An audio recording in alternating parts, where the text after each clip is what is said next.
Hey everybody, it's me, Chris. I'm back over here in the kitchen. Jack helping me out today.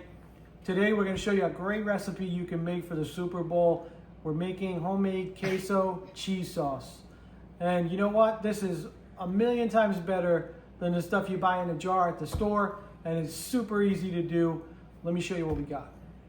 Okay, so we have 2 tablespoons flour, 2 tablespoons butter, 8 ounces of mild cheddar cheese, 2 cups of milk, some salt, some pepper, some garlic salt, some diced tomatoes and green chilies, and some Taco Bell seasoning.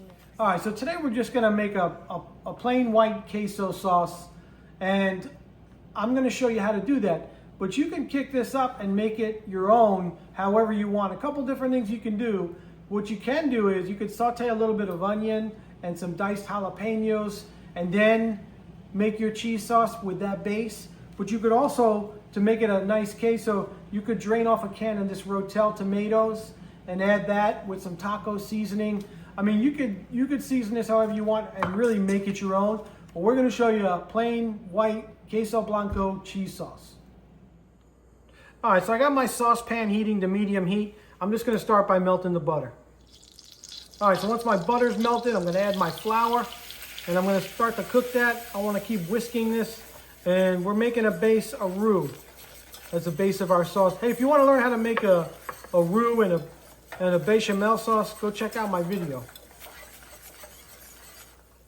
All right, so I'm just cooking this for just a minute or two. I just wanna start to cook the flour, and then I'm gonna start to add my milk. Now you could use warm milk. This is cold. It's just gonna take a little longer to bring it up to a boil. I'm gonna start adding my milk, and I'm just gonna add about a cup. All right, now what you wanna do is just bring this up to a boil, and then once it comes up to a boil, it'll reach its full thickening potential, and then you'll know how much more milk you need to add. So you start with a cup, and then you can thin it out as needed. So I have 2 cups here, but I might not need it all. And look how fast that starts to thicken. You see that? You see that? Okay. So now we're ready to add some more milk. All right, so I'm gonna add another half cup of milk. I'll let that come back up to temperature and we'll see where we're at. All right, so this is looking good and I can already tell. So I like it on the thinner side. So I'm gonna add the full 2 cups of milk and let this come back up to temperature. And just one thing, when you're trying to boil milk or cream, you have to stay and keep an eye on it and keep stirring it, because if you don't, one of 2 things or both will happen. You're gonna either burn it, the bottom of your pan is gonna get scalded and you're gonna burn the whole thing, or it's gonna boil over. So I'm just gonna keep an eye on this temperature, keep stirring. I'm just gonna bring it back to a low boil, and we'll get ready to add our cheese.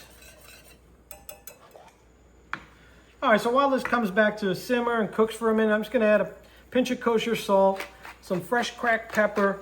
And if you have white pepper, you could use that. It'll look nicer. But I like to use fresh cracked pepper. And then I just like the flavor of a little bit of garlic salt, not too much, because you don't want it to be overly salty. Remember, your cheese is salty as well. All right, guys, this looks good. Literally just a minute or 2, and this is ready. I'm gonna add my cheese. And again, it's just mild cheddar, but you could use a blend. You could use any kind you want, but what you don't want is to use the pre-shredded. It's just not gonna be as good. It's not gonna melt the same way because of the anti-caking agents that they put in that stuff. You want a nice 8-ounce bar of cheese, a good quality cheese, or a mixture of different cheeses, and that's gonna give you the best results. So I'm gonna start to simmer this. I lowered my heat now, and I just wanna melt that cheese and let this cook for a few minutes till it's a nice, smooth consistency. All right, guys, this is looking good. It's nice and smooth and velvety, and it's looking great. I'm just gonna make sure all my cheese is melted. Just simmer it for like another minute or 2, and we should be done. But before we finish, I just wanna try it for seasoning. And you know what else I like to do? If you wanna thin this out a little more, just add more milk, or you could add, I like to add some chicken stock. Gives it a really nice flavor. All right, guys, so we're ready, and this is what it looks like. Look at this beautiful white queso cheese sauce. I got some nachos on the plate. This looks awesome. All right, so our queso cheese sauce is done. We got our plate here. Jack, look at this. All we got to do is try it. But I want to show you the consistency of this and just how nicely it coats the chip. All right, bud. Cheers.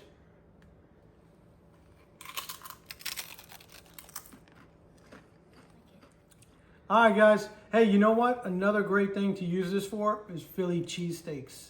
This would be fantastic on top of a Philly cheesesteak. So, hey, I hope you liked the video. I hope you try this easy white queso cheese sauce. It's so simple to do. And like I said, it's light years better than what you would buy in the store, the jarred stuff. Forget about it. Jack? Please like, subscribe, share, and hit the notification button to support our channel. Thanks, everybody. We'll see you on the next one. Bye.